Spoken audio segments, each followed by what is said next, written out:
আমি ফরিদউদ্দিন চরমোনাই কেন পছন্দ করি? আমি দেখছি বর্তমান বাংলাদেশে বাতিলকে প্রতিহত করার জন্য চরমোনাই ছাড়া কোনো শক্তি নেই। আজকে অনেক লোক আছে, তো চরমোনাই কোথা থেকে বাইর হয়েছে, তোর মাথা ব্যথা কেন? আহমদ শফি রহমতুল্লাহ যেই সিলসিলা, চরমোনাই ওই একই সিলসিলা। সন্দীপের হুজুর যেই সিলসিলা, হাফিজি হুজুর যেই সিলসিলা, চিটাগাঙ্গের বড় বড় বুজুর্গানের দিন যেই সিলসিলা, চরমোনাই তো সেই সিলসিলা। সবগুলি হযরত গঙ্গোহী রহমতুল্লাহর সিলসিলা। তোমার মনে চায় এই সিলসিলাতে বয়াত হও, তোমার মনে চায় এই সিলসিলাতে বয়াত হও। যে বলে চরমোনাই হক সিলসিলা না, সে কোন সিলসিলাকে হক মানে না। যাদের কাছে গেলে যার জাহান্নামের ফিকির আসে, চরমোনাই যায় হোক, যায় দেখবা জান্নাত আর জাহান্নামের বয়ান যখন হয়, তো বৃষ্টির পানিগুলো যেমন পড়ে, চোখের পানিগুলো তেমন পড়ে। কারণ জাহান্নামের ভয় চোখের তালা খুলে দেয়। আপনারা প্রশ্ন করেছেন চরমোনাইয়ের বিশ্বাসের তরিকা হক না বাতিল। আমি অনুরোধ করে বলবো, যিনি প্রশ্ন করেছেন উনার তরিকায় কোনো বাতিল কাজ চালু আছে কিনা আপনি দেখুন, আমাকে বলবেন, তারপরে বলবো হক না বাতিল। আমার দৃষ্টিতে যদি কোনো লোকের কোনো বাতিল জিনিস ধরা পড়ে না, তাহলে আমি বাতিল খামোখা বলতে যাবো না। আগে খোঁজ করে দেখার দরকার কোনো বাতিল তার মধ্যে আছে কিনা, নারী মুনিদের সাথে উনি ব্যাপারটা চলেন কিনা, কোনো কাজ সুন্নতের খেলাফ করেন কিনা, নকল বন্দেগীর অভ্যাস আছে কিনা, তসবিহ অধিকার জিকির চালু আছে কিনা, তালাশ করুন। তালাশ করে দেখা যায় যদি আছে সে হক, যদি দেখা যায় নাই সে বাতিল। পীর যদি হইতে নাও, তাহলে বর্তমান জামানার পীর হলো একমাত্র আমি যারে মনে করি সঠিক পীর হিসাবে আছে, যিনি খানকাতে পীর, ময়দানে পীর, আল্লামা পীর সাহেব চরমোনাইর যে ফয়জুল করিম সাহেব ওনার মতো হতে হবে। একমাত্র পীর ওনাকে আমি মনে করি। আমি কোন ওনার মুরিদ না হতে পারবেন না, কিন্তু আমি ইদানিং যতগুলো আন্দোলন দেখতেছি, যিনি পীরের লেবাস, যার শব্দ আছে পীর সাহেব চরমোনাই, উনি কিন্তু পীর। পীর হইয়া যদি রাজনীতি করতে পারে, পীর হইয়া যদি খানকা ঠিক রাখতে পারে, পীর হইয়া যদি উনি মাঠে ময়দানে বাতিলের বিরুদ্ধে আন্দোলন করতে পারে, এমন পীর গড়ে গড়ে আমরা চাই, ঠিক কিনা বলো? বাংলাদেশে এমন পীরের দরকার, যিনি খানকাতে পীর, ময়দানে বীরের মতো। আগামী দিনের নেতৃত্ব যদি আল্লামা মামুনুল হক সাহেব দেয়, ফয়জুল করিম সাহেব দেয়, আমরা তাদের পক্ষে আছি ইনশাআল্লাহ। আগামী দিনের রাহবার আমাদের 28 মাদ্রাসার সাইফুল হাদিস আহমদ শফি সাহেব যদি ডাক দেয়, মামুনুল হক সাহেব যদি ডাক দেয়, ফয়জুল করিম সাহেব যদি ডাক দেয়, তাদের ডাকে আমরা লাখো জনতা এক জায়গায় একত্রিত হতে প্রস্তুত, ঠিক কি বলেন? এই সমস্ত উলামায়ে কেরামদেরকে এখন আপনারা চোখ বন্ধ করে বিশ্বাস করতে পারেন। একমাত্র তারা দিনের কাজ নিঃস্বার্থে করে যাচ্ছে, যাদের হুঙ্কারে বাতিল তরতর করে কাঁপতে আছে, ঠিক কিনা বলেন? তো ইসলামের উপর যত ফিতনা আসবে, টাকা পয়সার উপরে ভর করে, ইহুদি খ্রিস্টানের কাঁধে ভর করে, বিভিন্ন এজেন্সির কাঁধে ভর করে ফিতনা আসবে, তো তোমরা ঘাবড়াইও না, তোমরাও ফু দিও, ফু দিলে উড়ে যাবে ইনশাআল্লাহ। আমাদের আলহামদুলিল্লাহ ফু দেওয়ার লোক আল্লাহ তাআলা মিলে দিচ্ছে শাইখে চরমোনাই। যেভাবে মাঝে মাঝে উনি ফু দেন, তো ফিতনা ভয় পায়। আর আমাদের মাঝে মাঝে একটু ফোর্স করতে হবে। সেই ফোর্স হলো যে আমরা যে আসি, আমরা যে ভেসে আসিনি, আমরাও এই দেশের নাগরিক, আমরা এই দেশের নাগরিক। অমুকে বলবে তোমাদেরকে বের করে দিব, তোমাকে বলবে তোমরা চলে যাও। এই চলে যাও যে বলতেছে, ওরা গোলামের বাচ্চা গোলাম। চরমোনাইকে অন্য দিকে মনে করতাম, আমি তো বুঝতেছি তাদের মতো সুন্নতের উপর আমল করেন আর কেউ নাই। হক না হক এটা বুঝার জন্য আমি কাসিমি সাহেবের আমার নামের সাথে কি লেখা, কাসিমি সাহেব লেখা। আমি দেওবন্দে লেখাপড়া করছি, দেওবন্দে ঘাস কাটছি না আমি দেয়া। আমি 30 বছর 31 বছর হাদিস পড়াই, বুখারী পড়ে আজকে 18 বছর যাবত। আমি কি চরমোনাই হক না হক এটা বুঝার জন্য কারো কাছে এলেম ভাড়া করার প্রয়োজন আছে? সুতরাং ওলামায়ে কেরামকে বলছি, আজকে বিক্ষিপ্ত হয়ে গেছে। আল্লাহ তাআলা তার কালামে পাকের মধ্যে পরিষ্কার ঘোষণা করছেন, ওয়াতাসিমু বিহাবলিল্লাহ ওয়াতাসিমু বিহাবলিল্লাহি জামিআন ওয়া লা তাফাররাকু। বিক্ষিপ্ত হয় না, বিচ্ছিন্ন হয় না।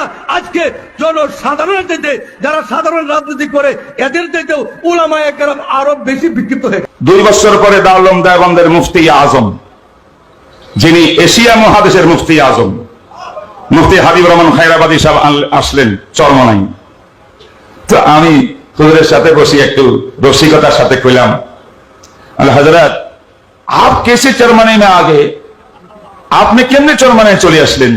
हमारे बांग्लादेश के उलमा तो चरमोनाई के बारे में एतराज करते हैं, कहते ये सही जमात नहीं है, इसमें ये चीज है, ये चीज है, ये चीज है, ये चीज है।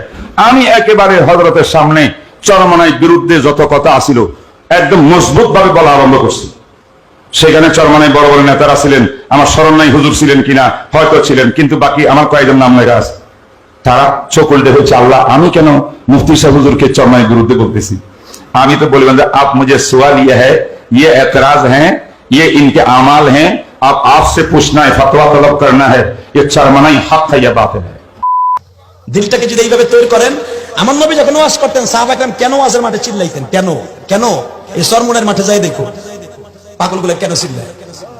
তাকে তোমরা পাগল খাও, কি লেগে পাগল খাও?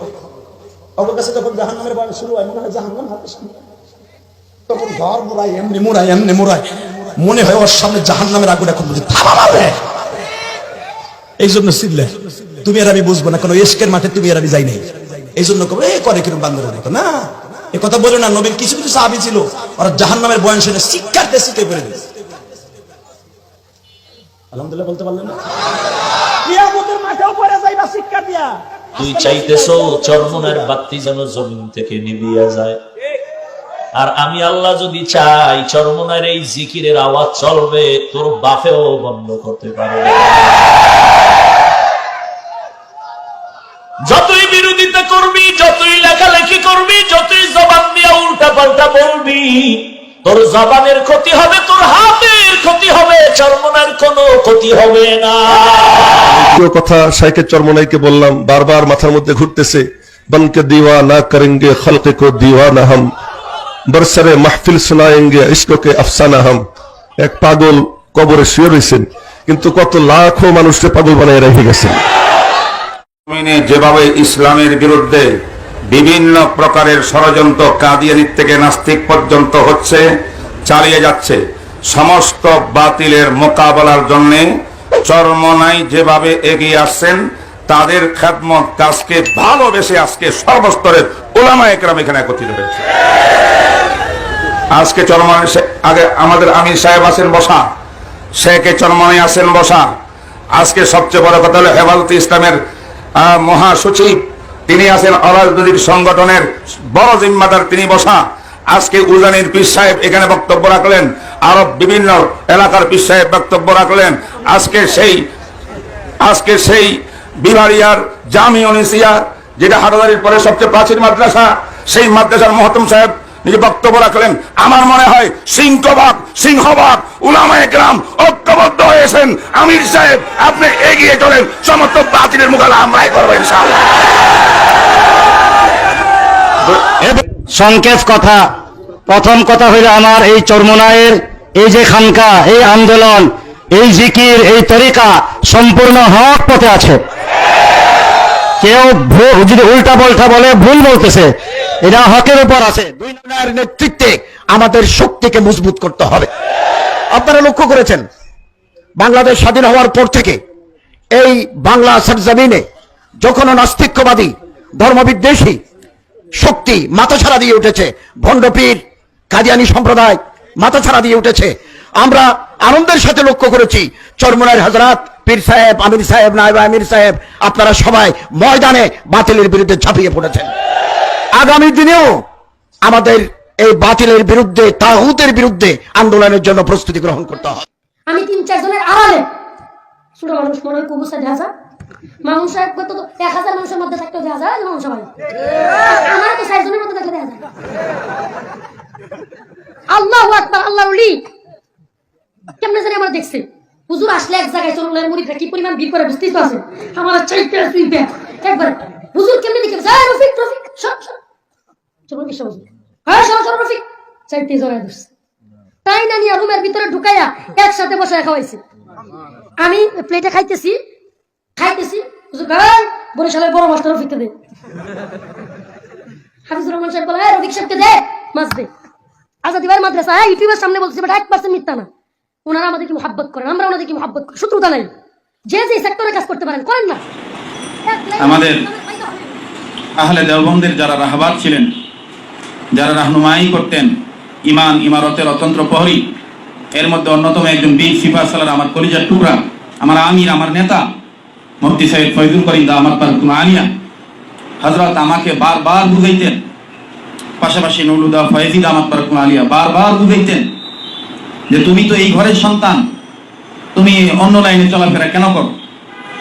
আসলে মোট কথা আমার যোগ্যতা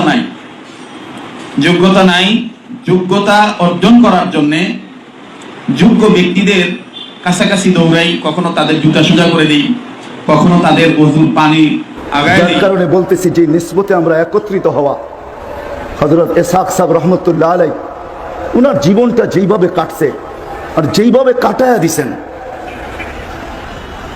দিছেন মাওলার প্রেমে যেইভাবে কাটায়া দিছেন, আর শুধু নিজে মাওলার প্রেমিক ছিলেন না, সারা দিন চিন্তা ফিকির এটাই ছিল যে সারা দুনিয়ার মানুষ আমাদের দক্ষিণ অঞ্চল হিসাবে আমি খুব ভালো মতে চিনি, ছোটবেলার থেকে ভালো মতেই চিনি, সারা দিন রাত এক করে হায় হায় হায় হায় নিজের পয়সা খরচ করেও মাইকিং করতেন। হ্যাঁ, আমরা ছোটবেলা দেখছি এবং শুনছি, নিজের পক্ষ থেকে, কারো পক্ষ থেকে না। এক এলাকায় যাইতেন, মানুষকে জমা করতেন, আর উদ্দেশ্য এটাই ছিল যে প্রত্যেকটা মানুষ মাওলাকে পাওয়া যায়। কথায় কথায় বললো, হুজুর আপনি তো চরমনাইতে যান। আমি কই যাই না, একেবারে ভিতরে যাই। আপনি ওই দল করেন। আমি বলছি ওই দলের কোনো দায়িত্বশীল আমি না, গুরুত্বপূর্ণ কোনো মুরিদও না। মূলত আমার মুরব্বী যে কয়জন, তার মধ্যে উল্লেখযোগ্য জিরির হজরত আর যাত্রাবাড়ির হজরত, কিন্তু চরমনাইতে আমি নিয়মিত আসা যাওয়া করি। এরা যে জাহাজ টাহাজ কয়, কিছু কন্যা কুফুরি কথা, যে লোকটা আমাদের কইতেছে, ওরে হাফ প্যান্ট খোলা ছাড়া মুসলিম না মুসলিমে বোঝা মুশকিল।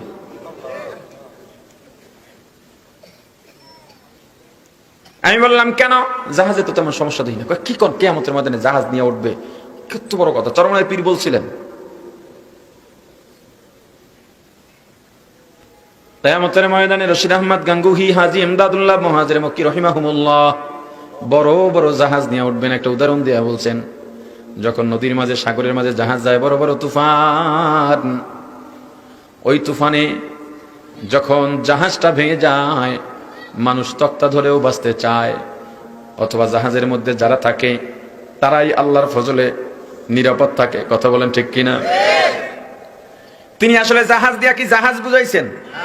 কি বুঝাইছেন? হাজী ইমদাদুল্লাহ মুহাজির মক্কি, রশিদ আহমদ গাঙ্গুহি দ্বীনের মিশন নিয়ে তারা ঘুরতেছেন। তারা যে মিশনটা রেখে গেছেন, তুমি যদি দ্বীনের ওই মিশনের মধ্যে থাকতে পারো, কিয়ামতের ময়দানে আল্লাহ যদি তাদেরকে কবুল করেন, তোমাদেরকেও আমাদেরকেও কবুল করতে পারে। আল্লাহ শাইখুল হাদিস রাহমাতুল্লাহি আলাইহি পীর সাহেব চরমনাইকে দেখে ওনার ভিতরে যে এমন এক উদ্দীপনা কাজ করলো, মনে হলো যেন শাইখুল হাদিস তখন 25 বছরের তাগড়া যুবক হয়ে গিয়েছেন। তিনি যে হযরত চরমনাই পীর সাহেবের হাতটা যে ধরছেন, আর ছাড়েন নাই, ওই হাত ধরে মঞ্চে উঠেছেন, ওই হাত ধরে মঞ্চ থেকে নেমেছেন। ওই হাত ধরা দুই শাইখের ছবি এখনো পর্যন্ত বাংলাদেশের তৌহিদি জনতার হৃদয়ের মণিকোঠায় সংরক্ষিত আছে। সেদিন শাইখুল হাদিস বলেছিলেন, আমার ডান হাত চলে এসেছে, আমি আর কারো প্রয়োজন নাই, আমি আর কারো রক্তচক্ষুর পরোয়া করব না। হযরত মরহুম চরমনাই পীর সাহেবের সাহেবজাদারা আছেন, বিশেষ করে ফয়জুল করিম ভাই, ওনাকে নিয়ে আর আমাকে নিয়ে এদেশের যুব সমাজ অনেক স্বপ্ন দেখে। আমার বড় ভাই মাহফুজুল হক সাহেব যেরকম আমার মুরব্বী, ফয়জুল করিম সাহেবের বড় ভাই রেজাউল করিম সাহেব, অন্যান্য ভাইরা ওনাদের মুরব্বী। আমি ফয়জুল করিম ভাইকে বলতে চাই, আমাদের বাবারা যেই জায়গাটায় কাজ রেখে গিয়েছিলেন মুক্তাঙ্গনের, আসুন হাতে হাত ধরি ময়দানে অবতীর্ণ হই, ইনশাআল্লাহ এদেশ থেকে বাতিল পালাবার পথ খুঁজে পাবে না।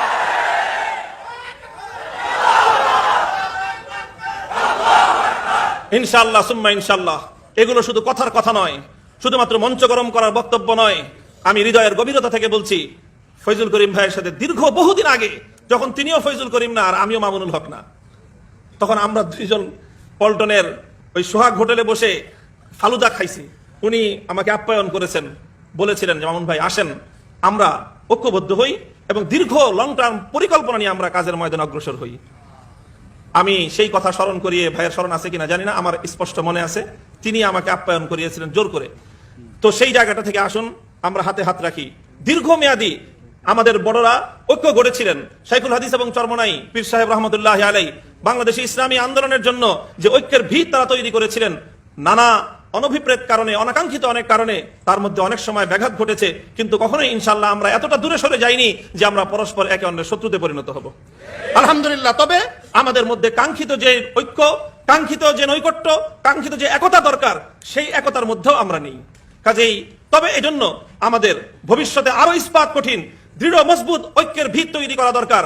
আমরা ইনশাল্লাহ বসবো, আলোচনা করব, অতীতের ভুলগুলো থেকে আমরা শিক্ষা নিব, অতীতের কি কি কারণে আমাদের ঐক্যগুলোর মধ্যে বিভিন্ন সময় সমস্যা তৈরি হয়েছে সেই ছিদ্র পথগুলো বন্ধ করে জবাবদিহিতার মাধ্যমে ইনশাআল্লাহ ঐক্যবদ্ধ প্ল্যাটফর্ম তৈরি করে আল্লাহর জমিনে ইসলামী শাসন ব্যবস্থা খেলাফতের ঝান্ডা উড্ডীন করে মঞ্জিলে মাকসুদ পর্যন্ত আমরা পৌঁছবো ইনশাআল্লাহ।